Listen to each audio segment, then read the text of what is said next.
industry? What was your journey? Sure. So I would initially think of data science and data analytics and all of these as I didn't have very clear lines of distinction between each of these when I started, right? All I wanted to do was do data, help business, help products, solve real problems. What happened along the way was I kept on learning. I mean, as you peel the onion, you know new stuff. So I kept on learning on the job. I kept on learning as I met new people, new mentors, new folks. Uh, Essentially, I think right after my stint at Genpact, Flipkart was very new kid on the block, and they were doing a lot of interesting stuff. And I wanted to venture into e-commerce uh, and a slightly fast-paced environment as opposed to what I was doing at Genpact. I was doing mostly consulting back then, and my journey at Flipkart has been kind of a roller coaster. It was a small company when I joined, and I kind of grew with the company for 4 years. And there was no distinction that you need to do this, you need to do that. So all of us Yeah. jumped on problems, all of us jumped on anything that's available. And the only criteria was what is the biggest bang for the buck? What is the biggest ROI? Be it analytics, be it data science, depending upon the problem that we're solving, we kind of jumped on problems and used all these techniques. Again, I would not draw a distinction between data science and analytics there, but I slowly ventured into machine learning, data science problems, and trying to. As I was trying to venture into that space, I figured out that there's a lot to learn in terms of the technologies that are out there and the impact that we could have there. I mean, when you do analytics, you work on some problem, you understand a pattern, but how do you put that in production? So how do you make real-time decisions while people are Yeah. making bookings on your website, right? So Yes. that's when that created the interest in me, that created that passion. I probably would not say passion, but yeah, that's a spark that actually got me to Yeah. learn a bit of Python, SQL, machine learning, and all that stuff. So basically, it was intriguing, right? Like, what is data science? What exactly is Yes. happening, right? Yeah, Yeah. absolutely. So, what I believe is still, right now, people who are data enthusiasts, there is still, a bit of confusion, like how exactly is data science, related to data analytics? What is the difference between them? How are they related actually? So, can you, for Mhm. our audience, just explain what exactly is data science? How is data analytics and data science related to each other, and how are they different from each other? Sure. I would probably start with how they're related to each other.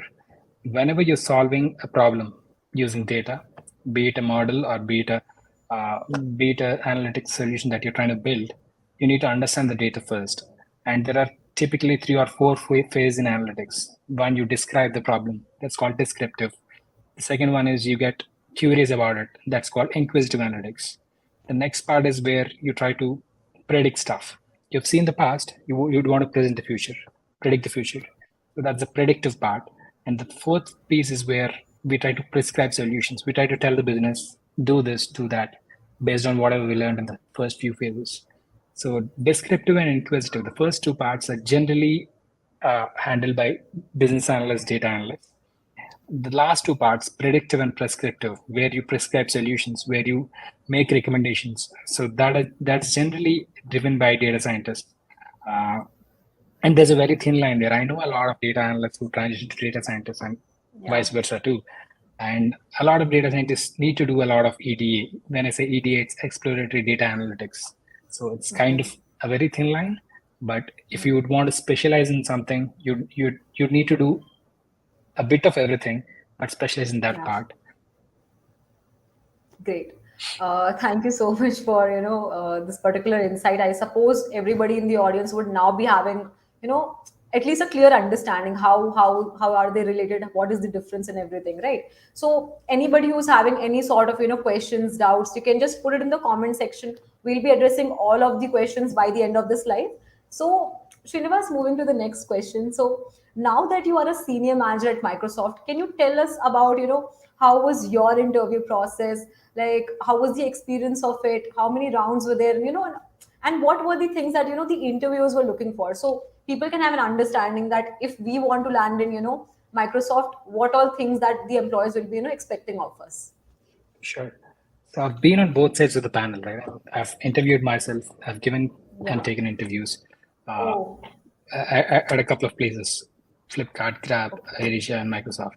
So typically, most of us generally have 5 to 6 rounds, and again, it's not a norm. So general, that's the general framework. You generally have five Yeah. to six rounds. The process starts with us looking at resumes or LinkedIn profiles and screening. Generally, that's handled by the recruiters. If you have a very good resume that stands out, you pass that stage.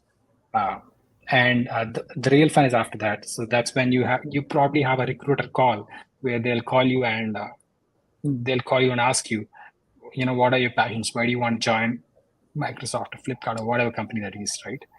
They try to get your intentions. They try to judge your aptitude and attitude in that half an hour call or 45 minutes call, just to make sure that we are inviting the right candidates onto the loop. When I say loop, it's a set of interviews, 4 or 5 interviews, and Yeah. if we don't do the screening right, you end up not utilizing the times of interviewers and the interviewees both And the interview. correctly. So what we do is we do that screening. That's kind of an elimination, and that's the only elimination that we Yeah. do in interviews.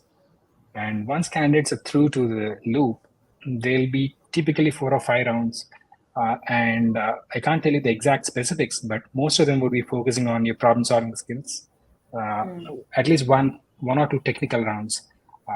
For the technical stuff, it'll majorly revolve around what algorithms do you know?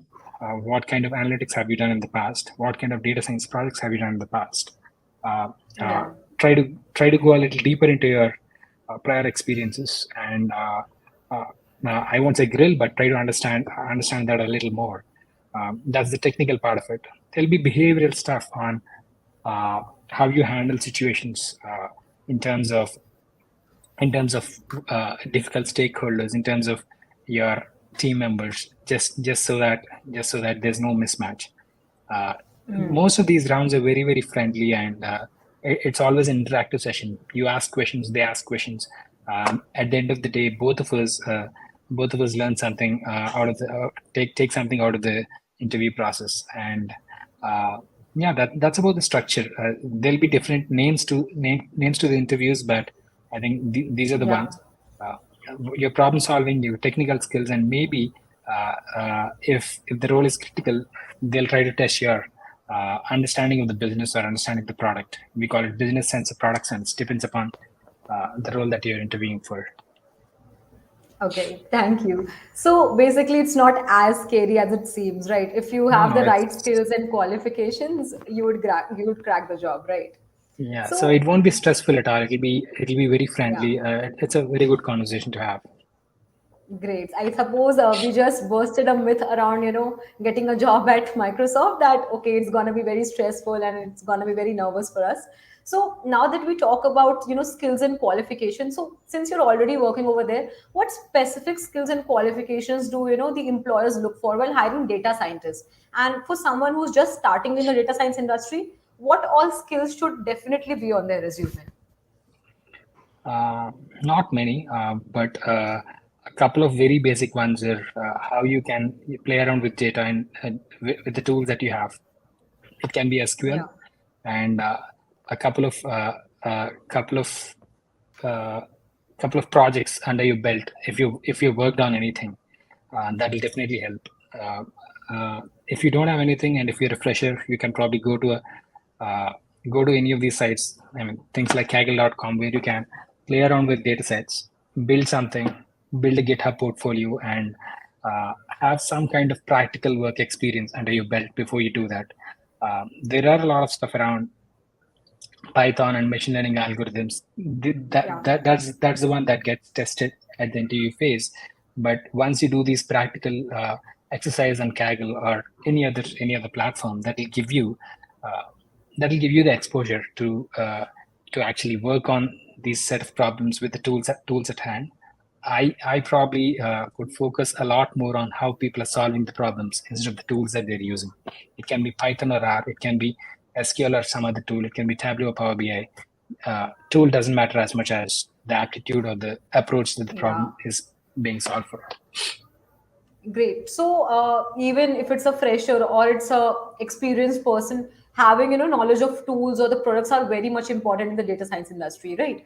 So of course, so like in Microsoft itself, what type of tools or projects does data scientists regularly work upon? Like what are the regular tools that they use that one needs to know? Definitely needs to know. Cool. Yeah. So Python is something that gets used day in day out in any of the setups that I've been in, and most importantly, it's there's a set of algorithms that exists out there.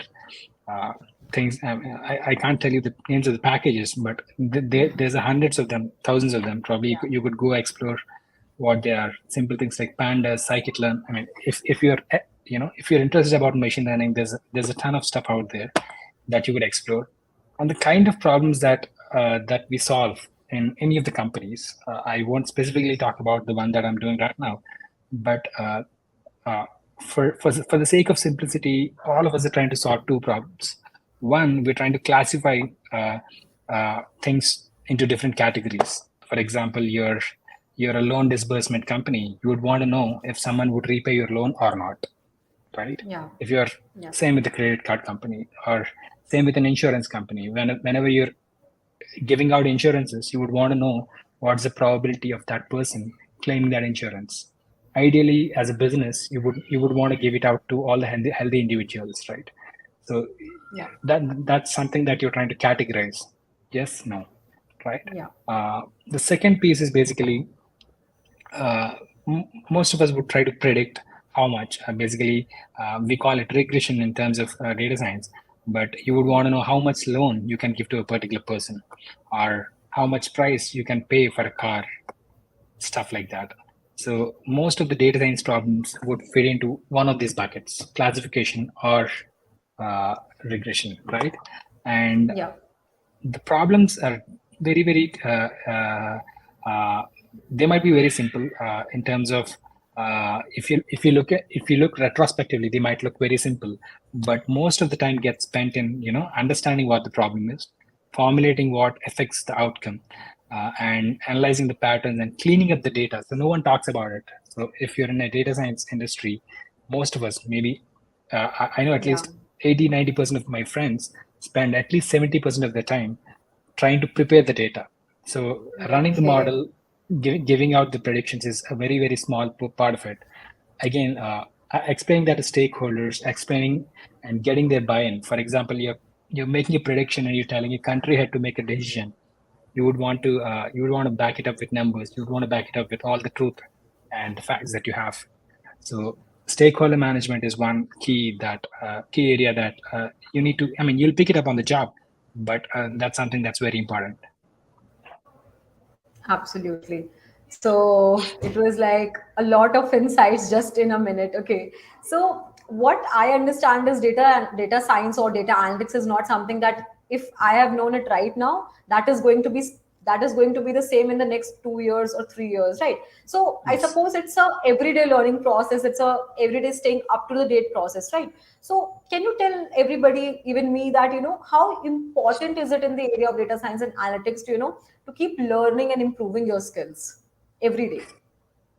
Yeah, that's an absolute must-have in any of the industries, right? I mean, you hear a lot of Yeah. buzz about generative AI, or you hear a lot of buzz about big data. So, big Yeah. data was a thing. I think 5 to 10 years back.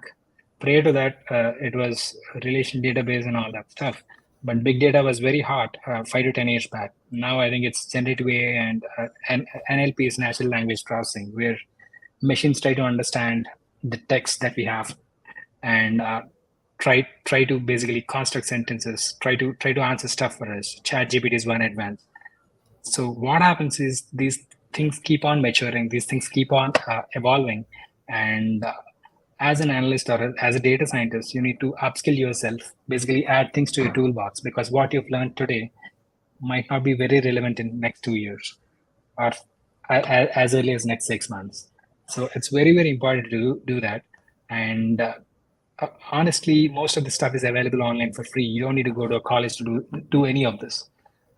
So the amount of resources that's there online, and the kind of mentors that you have uh, out there on LinkedIn. So those are the ones that would unlock these benefits for you. I mean, if you're interested. Great. Thank you so much, Srinivas, for explaining it in a very concise yet clear way, right? So I suppose one more myth that people generally have around data science industry is that if I've just completed my graduation, I might not be able to crack my way into it. So I suppose you completed your graduation from BITS Pilani. So can you tell me that is master's degree actually required to be a data scientist, or is it really like is it really required to get into the data science domain, or if we just have done graduation but have enough skills, we'll be able to crack it? Uh, yeah, so master is always a good to have, but I don't think it's a blocker. So I know a lot of people uh, who've entered into analytics right after their graduation, and I think when I entered in 2011, we didn't have a lot of these master programs, and I have a lot of friends who've built their careers in analytics along with me. Um, but a, but a good masters would actually help if it's structured well enough for you, right? I mean, the advantage and the disadvantage of this piece is that there's a whole lot of information that's available out there, right? There's probably thousands of websites, and even a lot more video content on the YouTube or journals or research papers. If someone could curate that for you, someone could create something for you, I would probably take it. So if I had something uh, back then, I would have taken it. Not that it will block you from doing all the hard work yourself, but if Yeah. you have a chance to not reinvent the wheel, grab on it. Okay, great. So I suppose key masters is important, but then again, if you have the right skills, right skills, right projects, masters is not something that is mandatory. If you have good enough skills, you'll be able to crack your way, right? Great, That's right. amazing. Yeah. So I suppose this is something that all of our audience would definitely want to know, because all these data enthusiasts, they actually have this kind of myth. So, during your particular journey, right from Genpact to Microsoft, were there any specific challenges that you faced, or in transitioning your way, and how did you basically overcome it? So, like the people who are fearing right now might be getting a clarity. Yeah, so it was always about getting out of your comfort zone. I know you've heard this hundreds of times. I'm not gonna repeat that cliche, but I've been through that journey. So I mean, whenever I got comfortable in a particular job, I've taken a different assignment. So I've done that with Genpact. I've done that with Flipkart. After Genpact, I wanted to move to a fast-paced company. Then I took Flipkart, and after 4 years at Flipkart, I thought, okay, I'll take an international assignment. So that's when I moved to Singapore. Uh, and I mean, every move of mine has been that I got comfortable here. Where do I go next? And um, don't get stagnated on your career. Just keep moving. Life is short. Mhm, definitely.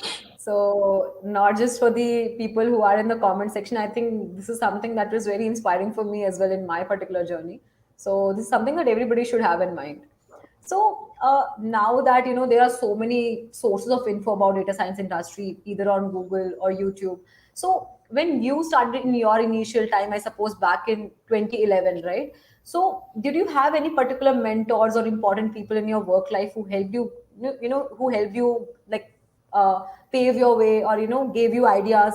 How did how did you start yours? Like, how did you start your journey? Yeah, so there are definitely a lot of people that I worked with, a lot of people that that I know personally, who have given me advice on, what steps to take and how to go about stuff when I'm not clear myself. And luckily, there's a lot of stuff online available right now, but it wasn't the case when I was venturing into this. It was more about reaching out to people, asking questions, and sometimes you look like a fool, but I prefer asking the question and looking like a fool instead of staying ignorant. So Yeah. there are a lot of people who've helped out, and Great. most of the stuff is learned online. Excuse me. Mm, yes. Most of the stuff is learned online when you're working with your business stakeholders. They probably would not know much about data science, but they would Yeah. have the business context, and it's your job to understand that. Try to understand what's the data story behind it and connect the dots. So it's more about connecting those dots and making those inferences. Definitely. So, of course, as you mentioned that, having mentors is always, always the right thing, right? Because without mentorship, you might be able to crack your way, but then if you have the right mentors, it's always a help, right? So, That's right. yeah. So now when we talk about data science, people also have this kind of, myth ki if I'm from tech background, if I have done engineering, I can only, get into data science or data analysis. So is it possible for a non-tech working professional to, to switch to data science and then land a good opportunity in a company like Microsoft, or not just Microsoft, but any top company? And how shall they transition about it with less practical knowledge? Sure. Uh, I kind of do not exactly know what you mean by technical, non-technical, but what I can say is the aptitude that's needed for the job and the kind of skills that are needed for the job uh, are kind of very basic. For example, if you've seen SQL or Python, they very much look like English. If you can speak Yeah. English and if you can structure your thought process well, you'd be able to write those Python codes and SQL very very quickly. I mean, I would probably take a month to get to the beginner stage, and I would encourage a lot of you. Basically, if you're hesitant about it, don't be. You can just start your way with some SQL challenges and Python challenges to get started, and there's not a lot of coding involved. So in data science, in real life jobs, I know you do that in assignments and stuff. In real life jobs, uh, coding is involved, but most of the stuff is pre-built for you. For example, when I'm building a machine learning model, I don't write the entire package myself. The package is written by Right. someone who's sitting in say Russia, or someone who's sitting in the Yeah. US, or someone who's sitting in China. So, and all of this is open sourced. So basically, you can find those packages, just reuse them, customize them to your to your particular business case, and keep on using them. You don't need to be a coder monkey, but Hmm. you just need to understand what that is. It's very very similar to the everyday English that we speak. If else statements and for loops are kind of very very basic stuff. And Great. I'm sure any non-tech person, if interested, can pick it up in maybe a month or two. Can get started, if not master it. Great. So I suppose the myth of being from a tech background, or from a BTech background, I suppose that's not true. If you are able to develop your skills, if you're able to learn all the required tools, languages, project, it will not be a blocker, right? That's right. That's right. Yeah. Great. So For me, I I always look suppose. at it as solving a puzzle. I mean, if you're interested in solving puzzles, it is very good. You just put a piece together. You don't get it right. Keep on iterating, and you get to the point where you have the solution. Yeah. So I suppose practice is the key, right? So you have to keep on practicing every day. That's right. Great. So already, there are a lot of people. There are a lot of people in the comment section, or the people who are, who have already joined us, or people out there, who are data enthusiasts, who are looking forward to, just enter into the industry. So for someone who is so experienced at your level, who's already established so many things, what advice would you give to the, to the people who are just entering into the industry, or who wants to, crack away into a company like Microsoft or any top-notch organization, for example? Yeah, I mean, I probably will not give you a lot of advices, but I can tell you from my personal experience that this is not difficult, and I could do it. A lot of you could definitely do it, probably a lot better. And just don't shy away from it. It's kind of something that's doable by a lot of us. Just that we need to keep on at it, practice, and it'll work. So the key is to just keep practicing and going for it rather than holding yourself back that I might get rejected Yes. or I might not get a place, right? That's right, Absolutely. and you just have to make sure of one thing, that the direction that you're going is right. So blind practice and going in all directions might not make a lot of sense. Yeah. Just set the direction, set your sails, and you could do that by starting with a simple course or reaching out to someone who could help you, someone who's already doing it. Reach out to Yeah. people on LinkedIn. So don't shy away from that. And I know a lot of people would help, depending upon their bandwidth. So reach out to people, keep exploring, and you'd find your way. Yeah, so now in the industry, there are so many mentors, so many people to guide that, it will not be like you would not know what to do. There are so many, if Yep, you know the right kind of people, you will be able to, understand the things perfectly. that's right. Great. So we already are having so many questions, but we are going to take one last question before, Sure. we go to the comment section. So I think this is something that a lot of people talk about or want to know. Now, again, if you talk about monetary or compensation part or salary part, of course, we'll not be asking your salary. But for someone who's at an entry level, or for someone with your level of experience as well, what can be the salary band that a person can expect or crack being a data scientist in Microsoft, or even the top-notch companies like Amazon, Flipkart, or Uber? So, what can they expect or understand or offer? Sure. So I think most of this information is available online on Glassdoor if you search. But I'll briefly give you a broad range of of Insider possible. info. Yeah, I know folks who've started at say 5 lakhs per annum as their package, and this was long back. I don't know if that still holds true. And I know people who make a couple of crores as data science and data science managers. So it's a very broad range, right? And Yeah. there's no upper cap, there's no upper limit. So you can keep on going up. So don't worry about salary, and it'll be to give you some context. It's much closer to the software engineers that are out there. Might be slightly lower, but much higher than the non-tech roles. Great. I mean, obviously, if you just Google the highest paying jobs in the country right now, data science is always on top. So, talking about cross, I think it just answers the particular question. So now let's get to the comment section. Let's see what people want to know, what people are asking, and let's address to the particular questions. Sure, So sure. first question, if we see, we have Sumita who's asking EDA. Could you explain? Like she's asking, you talked about Yeah. EDA, right? So she wants to know what was Cool. EDA. What is EDA?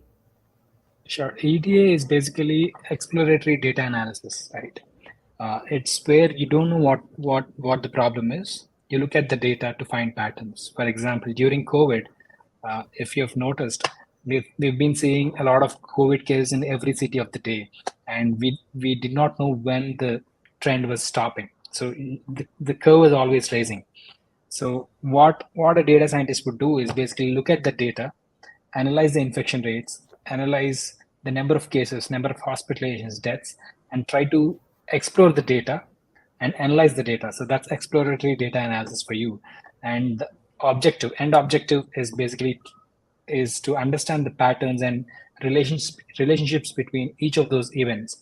And in that case, the objective was to see when when the curve gets flat, or when the COVID cases subside. So you could take any of the examples just when you try to get to understand the data better. So that's called EDA. It's just a term, but exploratory Oh, data analytics is a term. okay. I suppose, Sumita, that answered your question pretty clear, pretty well. So right now we have Santosh with us who's asking how to start a data science career with a non-tech background. I suppose you already explained it, but again, in case, just in case, you Sure, could sure. just explain in brief. Yeah. Sure, sure. So, if you are in a non-tech career, so you already have an advantage of how business works. You would also know how product works in some cases. So that's half the job done. So the next half is basically try to add a couple of tools to your skill set.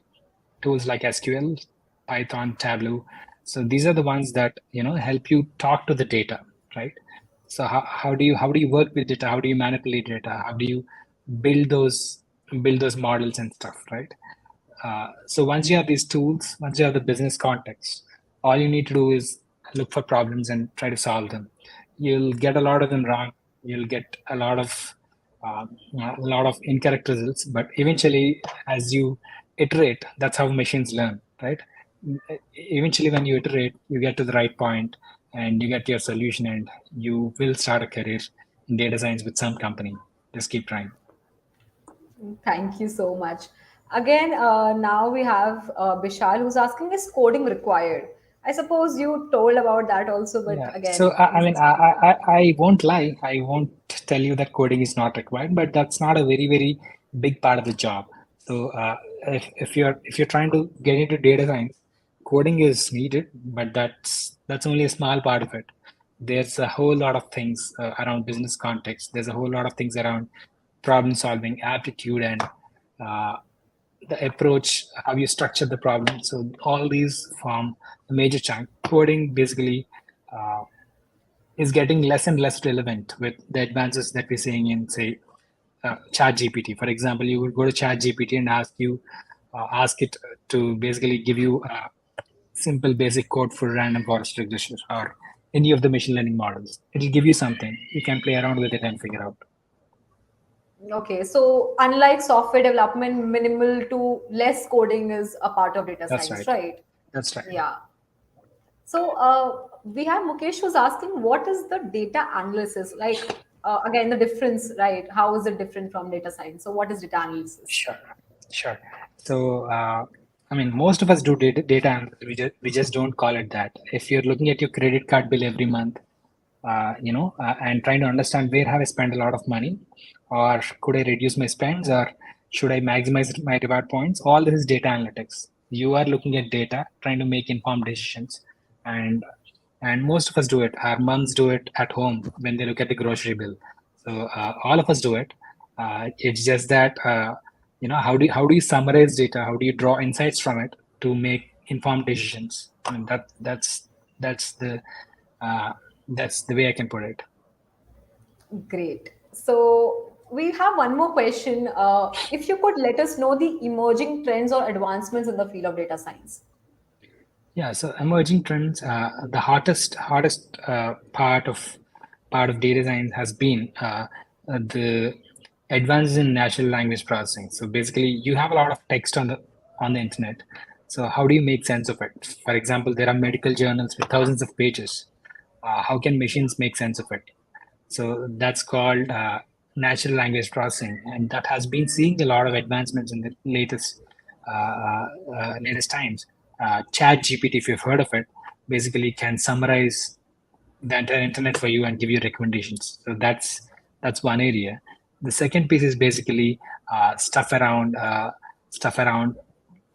ensemble models, which will take multiple models, multiple algorithms, and give you one best outcome, right? So things keep on changing in these areas, and they keep getting better and better at predicting future. Yes.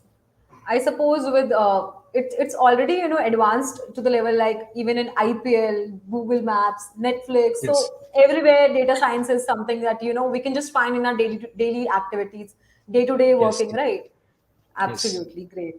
So Rehan is asking that can a data analytics student make a career or can shift to data science because data science requires statistics, AI, ML, SQL. I made a major project using Python and Tableau. It would be great Good, if you good. could tell him. So that's good, Rihan. So you can do it. I think you have a good chunk of skills. All you need to do is basically build some knowledge about probability and statistics that you might have done in college. I mean, I would probably go back to my prop stat course and look at the stats that I might have learned in college. So that would actually suffice to do most of the jobs that are out there, right? And the AI ML stuff keeps on changing day by day. You probably need to get up to the speed on this stuff by doing a couple of courses, and you're good to go. So it's not you're very close. You're very close than someone who's starting their career. Absolutely. So we have Mohammed Hussain with us who's asked, what is the eligibility as I'm a BCom graduate in distance? So yeah, a Uh, non-tech person asking the way. hey, Mohammed Hussain. So I think there's no eligibility. You probably need to. know a bit of know a bit about the business, know a bit about the data, how you work with data, and I don't think I'm not familiar with a lot of companies, good companies that will say only we'll take we won't take people who've done BCom. So it's not that uh, the hiring bar is generally based on the person's uh, past work experiences or the attitude that he brings to the table. So it's much less to do with the degree that you have. Great.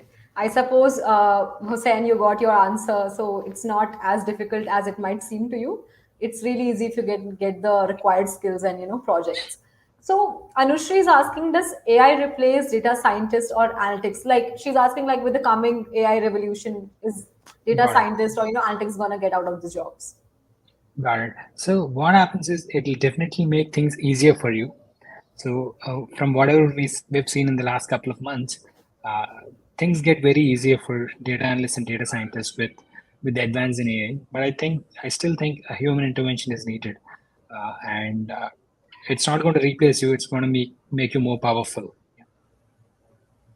And a lot of teams that have worked on and the most common problem is there's a lot of work and there's a lot of less resources in terms of people who can work on projects. So that bottleneck probably will get much better with the advance in AI. Great. I suppose, Anushri, you got your answer. Now, there's one more question, that is business analytics similar to data science? I suppose you Yes, answered it, but if you could it, explain. it, it's a different phase of business analytics. Data science is a little more advanced. You would need to code a little more, would need to know a little bit of statistics, but yeah, you can graduate from one to another. Yeah. So people are asking a lot of questions for obvious reasons, because like there's somebody who can who can guide them right now, so everybody is just shooting their questions. So Dhanush is here with us, who's asking, both the data analysis and statistics are equal? I suppose he's trying to ask that in the field of data science, uh, how much is required for both the fields, and is it equal? Yeah, so I mean, we use statistics in our day-to-day lives, right? Whenever you're doing data analytics, you build something called metrics and KPIs and all that. You might be doing it in your own job too, and very basic statistics are everywhere. Things like, I mean, when you're summing up a couple of things or when you're dividing stuff, that's statistics too. But when you're taking an average, it's statistics too. And statistics itself is a very broad area, right? As you venture more into data science and machine learning, you tend to use it a little more deeper. Basically, the math gets slightly complicated. Not that you need to take a pen and paper and solve it yourself, but the math gets a little more complicated. You have tools at disposal to actually do that stuff for you. Just that you need to understand what's happening. Uh, yeah, so they're not equal, but statistics is a part of data analysis and data science. Absolutely. So I suppose, Dhanush, you got your answer cleared. Now we'll be just taking one more last question. Harsh is asking that, how does a resume of a data science applicant look like, or a data scientist look like, or a data science enthusiast look like? Sure.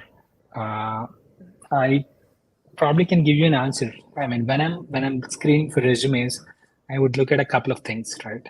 One, I will probably look at the kind of problems that he has solved using data science.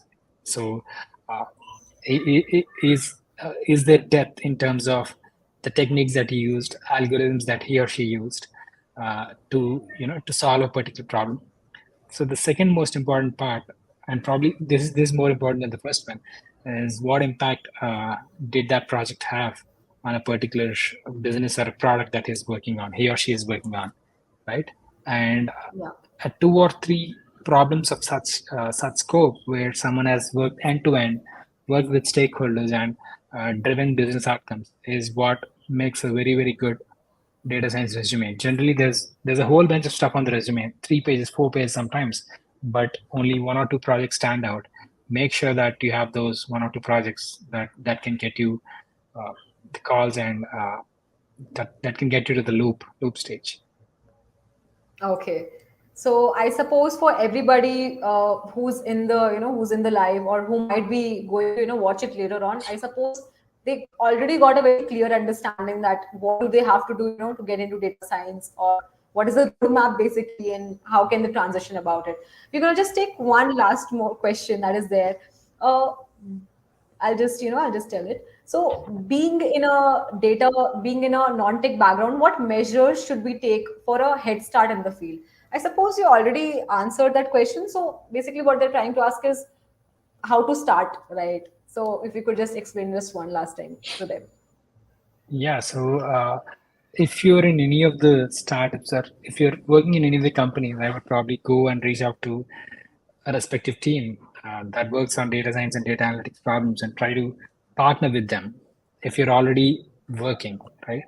If you're a student, I would probably go to Kaggle, build a couple of projects, and build my GitHub repository so that I can showcase it to whoever is hiring for data science interns or uh, data scientists, junior data scientists. So I would probably just go ahead and do the stuff that I talked about. Okay. Thank you. Thank you so much for answering all the questions. I suppose everybody got their doubts cleared. They already got their roadmap clear that what do they have to do, what are the kind of projects, what are the tools, how do they have to transition. So I suppose it's a clear understanding now. So thank you so much, Srinivas, for joining us. Thank you so much for giving all your insights. It was great talking to you, and it was great having you here with us in Newton School. So I would just like to end the particular live, and anybody who has any sort of doubts, any sort of question can definitely put it in the comment section, and yeah, we are gonna address it later. So thank you so much, Srinivas. It was great talking to you. Thank you. All the best. Thank you.